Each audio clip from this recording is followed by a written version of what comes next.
What if the richest man in the city, a CEO with billions at his command, a fleet of doctors at his bedside, and a corporation that shaped the nation's future, suddenly found himself dying, his breath fading, his heart slowing, and every medical genius declaring him beyond saving?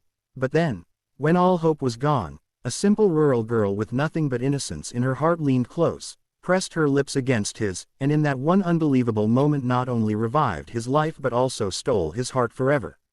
If you want to know how this shocking twist of fate turned enemies into dust, shattered betrayals, and created the most unexpected love story ever told, then stay tuned till the very end. And don't forget to subscribe now for more such unforgettable tales of drama, suspense, and love beyond imagination. Alexander Steele was a man carved out of iron, his name itself whispered with both fear and reverence across glass towers and boardrooms, a self-made billionaire CEO whose empire stretched across continents. Yet when power had climbed to its highest peak and arrogance had made him believe himself untouchable, fate struck with merciless cruelty, and one evening in the middle of a heated meeting about global expansion, his words broke mid-sentence, his hand clawed at his chest, his body crumbled before gasping executives, and within moments the titan of industry lay sprawled on the polished marble, unconscious, pale, dying.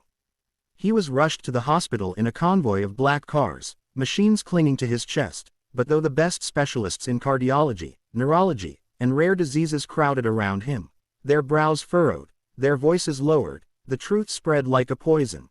They could not explain it. His body was failing, as though some silent venom had gnawed at his core, and within days he was bedridden, unable to lift his head, watching the empire he had built tremble as vultures circled. Yet behind the sterile walls of intensive care another drama brewed, for not everyone around him wept sincerely. Behind tears and handshakes, ambition glimmered.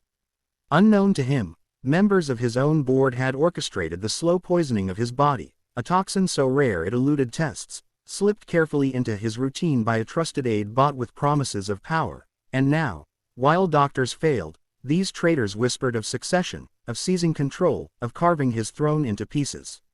Weeks passed, his frame wasted, his voice a rasp, and the world's media broadcast the tragedy of the dying CEO. But one loyal assistant, David, who suspected the vultures circling, took a desperate step.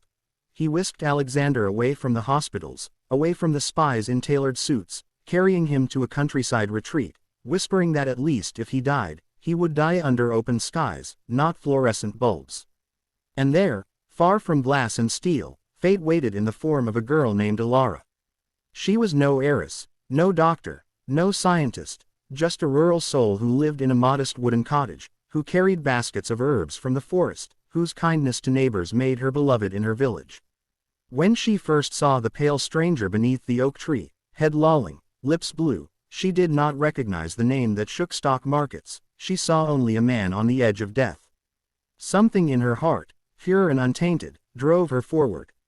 While attendants panicked as his pulse stuttered, while even David clutched his hair in despair, Alara, trembling but fearless, knelt and whispered gently for him to stay, then, with a desperate instinct, pressed her lips against his, breathing life, warmth, hope into him.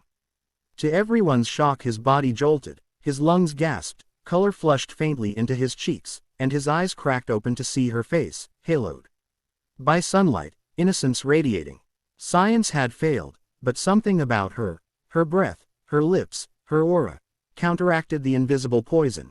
And from that day a miracle unfolded. Each time she visited, held his hand, or kissed his lips, his strength returned, his eyes cleared, his vitality bloomed, and what medicine could not explain, destiny justified. Rumors spread, disbelieved, mocked, until weeks later Alexander Steele stood once more, frail but rising, walking with Alara by his side, a phoenix reborn. Yet with revival came wrath, for he discovered trails of betrayal, secret meetings, forged signatures, shadow accounts.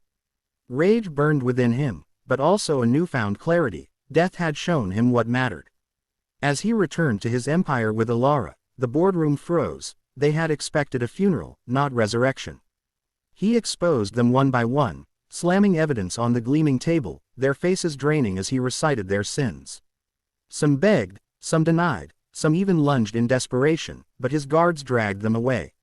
Still, when the final conspirator sobbed for mercy, Alexander looked at Alara. Her eyes, gentle and forgiving, softened the iron in him. Instead of ordering destruction, he chose justice, stripping them of power, but sparing their lives, for her lips had not only healed his body but tempered his soul. The world reeled when he appeared on live television, Alara's hand in his, declaring that the woman who saved his life was not a doctor or heiress but a rural girl, pure of heart, whom he now loved beyond empire or wealth. Reporters gasped, tabloids frothed, but his eyes shone with conviction, and when he bent to kiss her before the cameras, it was not spectacle but truth, that when all the world failed, when science collapsed, when betrayal poisoned, only love, unexpected, undeserved, untainted, revived him. From that day Steel Corp changed. He rebuilt it not on ruthlessness but fairness, guided by her kindness, and though rivals plotted, though whispers mocked, they could not deny the miracle that had happened. Enemies faded, allies grew, and in time Alexander Steele and Alara were wed under the very oak tree where she had first saved him, a union not of status but of souls. And though legends twist with time, one truth remained eternal. When everyone failed to save the dying CEO, it was a rural girl's kiss that cured him and stole his heart forever.